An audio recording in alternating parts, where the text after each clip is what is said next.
नमस्कार दोस्तों, Byju's exam prep IAS Hindi में आप सभी का स्वागत है। आज हम आपके सामने 8 अक्टूबर 2022 के दैनिक क्विज प्रस्तुत करेंगे, जिसमें द हिंदू, इंडियन एक्सप्रेस तथा पीआईबी के समाचारों को आधार बनाकर प्रारंभिक परीक्षा के प्रश्न आपको दिए जाएंगे। साथ साथ विगत वर्षों में यूपीएससी के द्वारा प्रारंभिक परीक्षा में पूछे गए प्रश्न आपको अभ्यास के लिए दिए जाएंगे और अंत में आज के प्रमुख तथ्य की हम चर्चा करेंगे। आज के पहले प्रश्न को हम देखते हैं। निम्नलिखित कथनों पर विचार कीजिए। पहला, जुआ संवर्ती सूची का एक विषय है जिसका विनियमन केंद्र और राज्य दोनों सरकारों द्वारा किया जाता है। प्रमुख रूप से आप ध्यान रखें, जब हम जुए की बात करते हैं तो जहां पर ही हम गेम ऑफ चांस की बात करते हैं, यानी एक तरह से आपकी लक के अनुसार कोई भी निर्णय आपके पक्ष में आ सकता है, तो इस संदर्भ में जुए को प्रमुख रूप से राज्य सूची में एक तरह से रखा गया है। यह संवर्ती सूची का विषय नहीं है और राज्यों के द्वारा इसके संदर्भ में अलग अलग प्रक्रियाएं बनाई जाती हैं। भारत के कई राज्यों में अगर हम देखें तो जुए अगर ऑनलाइन रूप में आप देखें या कैसीनो के रूप में देखें तो उनको वैधानिक रूप में स्वीकार किया जाता है। तो प्रमुख रूप से जुआ संवर्ती सूची का विषय नहीं है, यह प्रमुख रूप से राज्य सूची का विषय है। दूसरा विकल्प हम देखते हैं, तीन पत्ती एक संयोग का खेल है, गेम ऑफ चांस है। तो ध्यान रखें, तीन पत्ती जो ताश के पत्तों के साथ में खेले जाने वाला एक प्रमुख रूप से गेम है, इसको अगर हम देखें तो इसे गेम ऑफ चांस की श्रेणी में डाला जाता है। यानी प्रमुख रूप से अगर हम देखें तो इसे हम जुए की एक श्रेणी में डाल सकते हैं, क्योंकि यह स्किल पर आधारित नहीं है। हम प्रमुख रूप से ध्यान रखें, जब हम स्किल या कौशल की बात करते हैं तो इसके आधार पर अगर किसी भी तरह का ऑनलाइन या कोई भी दूसरा गेम खिलाया जाता है तो उसको प्रतिबंधित नहीं किया गया है।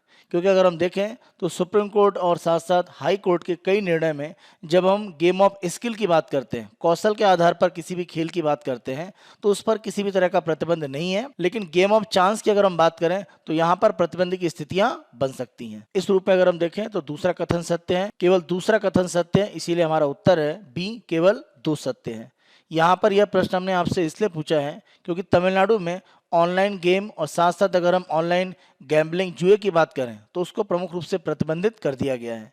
यहाँ पर यह कहा जा रहा है कि ऑनलाइन रूप में जो भी गेम ऑफ चांस खेले जा रहे हैं, जहाँ पर लक के आधार पर, भाग के आधार पर आप जीत सकते हैं, ना कि कौशल के आधार पर, इस तरह के जो भी गेम है ऑनलाइन आधार पर, उनको तमिलनाडु में प्रतिबंधित किया जा रहा है। क्योंकि हम ध्यान रखें, गेम ऑफ स्किल के संदर्भ में पूर्ण रूप से जो प्रतिबंध एक तरह से लगाया गया था तमिलनाडु में, उसको प्रमुख रूप से वहां पर हाईकोर्ट के द्वारा निरस्त कर दिया गया। क्योंकि हम पूरी तरह से कौशल पर आधारित जो गेम है उनको बंद नहीं कर सकते हैं, क्योंकि यह आर्टिकल 19(1)(g) का एक तरह से संविधान में उल्लंघन माना जाता है। इसी आधार पर अगर हम देखें तो तमिलनाडु सरकार के द्वारा यहाँ पर एक ऑर्डिनेंस यानी एक अध्यादेश जारी किया गया है, जिसके माध्यम से ऑनलाइन गेम ऑफ चांस और गैम्बलिंग यानी जुए की जो स्थितियां हैं उनको प्रतिबंधित किया गया है। आज के दूसरे प्रश्न को हम देखते हैं। बासवन्ना के संबंध में निम्नलिखित कथनों में से कौन सा या कौन से सही हैं? यह है, बासवन्ना को आप ध्यान रखें, कर्नाटक में एक प्रमुख दार्शनिक और समाज सुधारक माना जाता है। पहला कथन देखते हैं, बासवन्ना कलचुरी वंश के राजा बिज्जला प्रथम के शासनकाल के दौरान 12वीं शताब्दी के दार्शनिक और एक समाज सुधारक थे। तो यहाँ पर पहला कथन सत्य है, क्योंकि राजा बिज्जला प्रथम जो कलचुरी वंश के शासक थे, उन्हीं के समय में बासवन्ना का प्रमुख रूप से एक तरह से समाज सुधारक के रूप में नाम जाना जाता है। इसी के साथ साथ आप ध्यान रखें, बासवन्ना के द्वारा समाज में जो भी भेदभाव था, खास तौर से लिंग भेद अगर हम देखें, या अन्य रूप में जो सामाजिक भेदभाव था, या जो धार्मिक रूप में कर्मकांड थे, उनका विरोध किया गया। तो इस रूप में उन्होंने समाज में सुधार करने का एक प्रयास किया। पहला कथन सत्य है। दूसरा, बासवन्ना का अंकित नाम या उपनाम चेन्ना मल्लिकार्जुन है। आप ध्यान रखें, कन्नड़ा में एक प्रमुख कवयित्री हैं, अगर हम उनका नाम देखें, महादेवी अक्का। उनके द्वारा जो भी अलग अलग कविताएं कन्नड़ा भाषा में लिखी गई हैं, वहां पर भगवान शिव के लिए उन्होंने चेन्ना मल्लिकार्जुन नाम उपयोग किया है। यहाँ पर बासवन्ना का अंकित नाम या उपनाम चेन्ना मल्लिकार्जुन है, ऐसा नहीं है। इस आधार पर दूसरा कथन गलत है। तीसरा, उन्होंने अनुभव मंडप एक सार्वजनिक सभा का शुभारंभ किया, जिसने जीवन के आध्यात्मिक, आर्थिक और सामाजिक मुद्दों पर खुलकर चर्चा करने के लिए दूर दराज क्षेत्र के विभिन्न पुरुषों और महिलाओं को आकर्षित किया। तो अनुभव मंडप के माध्यम से बासवन्ना का प्रयास ये था कि जो भी एक तरह से जीवन के आध्यात्मिक, आर्थिक और सामाजिक मुद्दे हैं, उन पर सभी के द्वारा मिल बैठकर चर्चा की जाए। और इस रूप में अनुभव मंडप को बासवन्ना का एक प्रमुख प्रयास माना जाता है समाज में सुधार करने के लिए। तीसरा कथन भी सत्य है। एक और तीन कथन सत्य है, इसीलिए हमारा उत्तर है सी, केवल 1 और 3 सत्य है। यहाँ पर यह प्रश्न हमने आपसे इसलिए पूछा है क्योंकि बासवन्ना की जो प्रमुख रूप से शिक्षाएं हैं उन्हीं को आधार बनाकर राहुल गांधी ने कर्नाटक में भारतीय जनता पार्टी पर कुछ हमले किए हैं राजनीतिक रूप में। इसी आधार पर हमने बासवन्ना को आधार बनाकर आपसे यह प्रश्न पूछा है। अगला प्रश्न हम देखते हैं, निम्नलिखित में से किसको एक लघु वनोपज यानी माइनर फॉरेस्ट प्रोडक्ट के रूप में माना जाता है। यहाँ पर आप ध्यान रखें, अर्जुन की छाल यानी अगर हम अर्जुन पेड़ की छाल की बात करते हैं तो उसको इस तरह के लघु वनोपज में माना जाता है। साथ साथ इसमें बांस भी शामिल है, तेंदुपत्ता भी शामिल है और टसर की अगर हम बात करें तो ये एक तरह का रेशम होता है, वो भी इसमें शामिल है।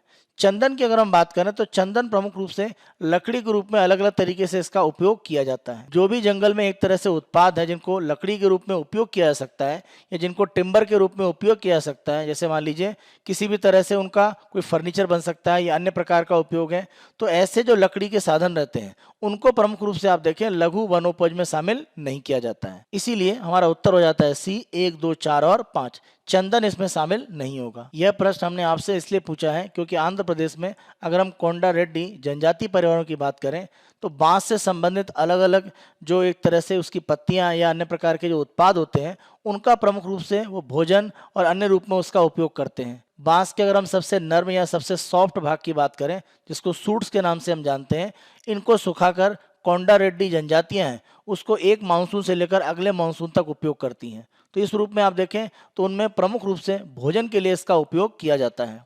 इसी आधार पर अगर हम देखें तो हमें यह ध्यान रखना चाहिए कि अगर हम 2006 का एक कानून देखें, अनुसूचित जनजाति और अन्य पारंपरिक वन निवासी वन अधिकारों की मान्यता अधिनियम, इसे हम फॉरेस्ट एक्ट या वन अधिकार कानून के नाम से भी जानते हैं।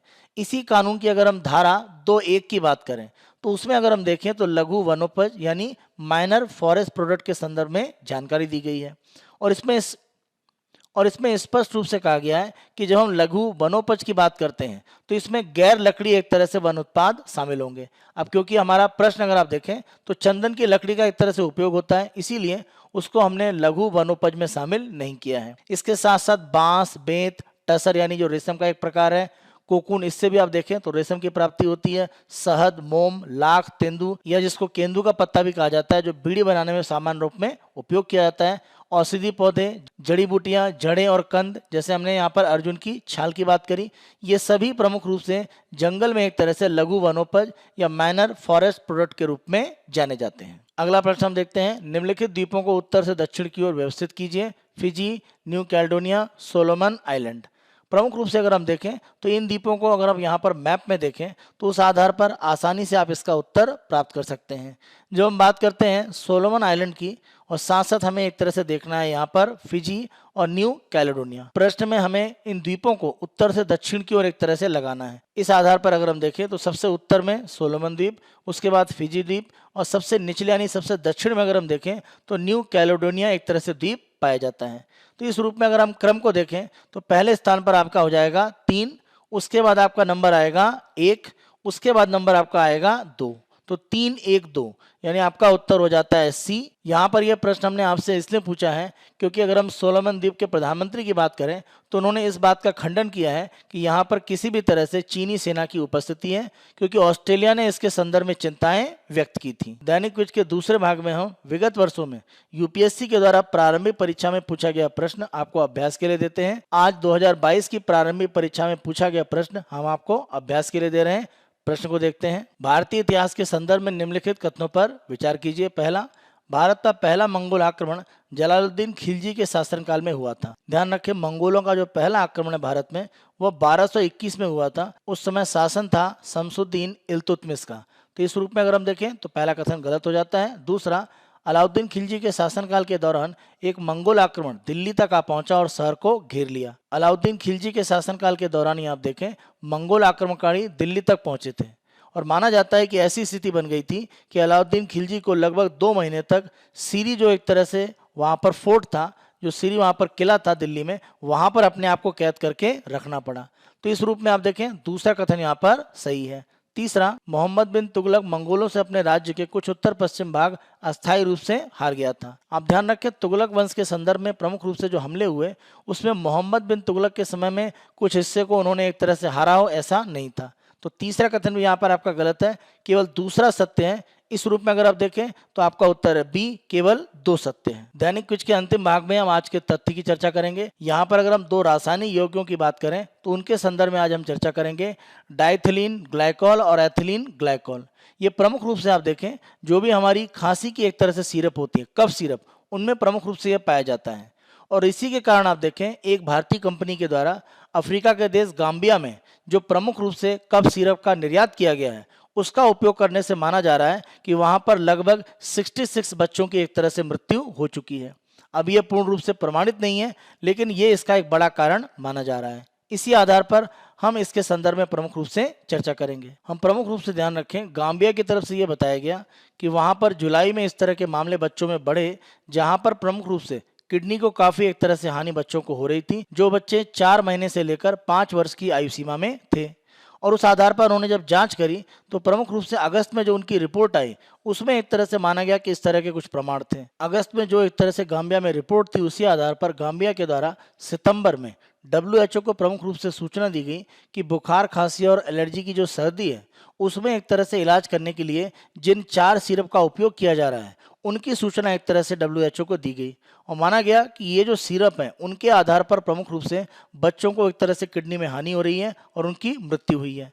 अगर हम इन चारों सिरप की बात करें तो ये चारों सिरप हैं, प्रमुख रूप से इन चारों सिरप को आप देखें, ये चारों सिरप प्रमुख रूप से उत्तरदायी मानी गई हैं। कंपनी का नाम आप ध्यान रखें, मेडेन फार्मास्यूटिकल्स, जो हरियाणा में सोनीपत से काम करती है, उसके द्वारा इन चारों एक तरह से सिरप का उत्पादन किया जाता है। WHO के द्वारा अपने अलर्ट में यह कहा गया कि जिन 4 सिरप के बारे में जानकारी गाम्बिया ने दी थी, उनके नमूने लेकर प्रयोगशाला में विश्लेषण किया गया और अंतिम रूप में पाया गया कि अगर हम डाइथिलीन ग्लाइकॉल और एथिलीन ग्लाइकॉल की बात करें तो इसकी मात्रा यहाँ पर अस्वीकार रूप से एक तरह से काफ़ी ज़्यादा थी।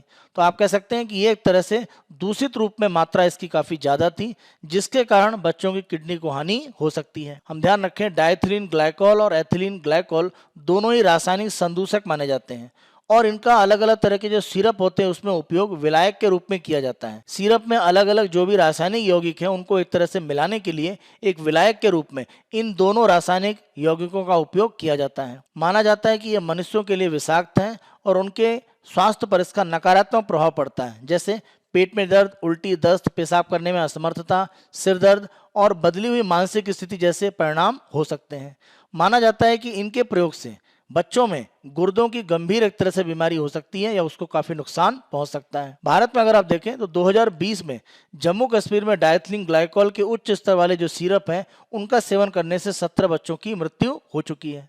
हम भारत के संदर्भ में ध्यान रखें, जिस कंपनी के द्वारा इस दवा निर्माण की बात की जा रही है, उस कंपनी के द्वारा हरियाणा से जो दवा का निर्यात किया जाता है, प्रमुख रूप से ये चारों दवाएं अगर हम देखें तो भारत में निर्माण और बिक्री करने के लिए इसको लाइसेंस नहीं है। इस कंपनी को केवल लाइसेंस इन चारों दवाओं का घरेलू रूप में उत्पादन करके निर्यात करने के लिए है। तो ये केवल इसका निर्यात कर सकते हैं, ये दवाएं भारत में बेची नहीं जाती हैं। हम ध्यान रखें कि जब हम बात कर रहे हैं सिरप की, तो भारत में अगर हम कफ सिरप की बात करें तो उसमें हम निलंबन या सस्पेंशन का प्रमुख रूप से उपयोग करते हैं।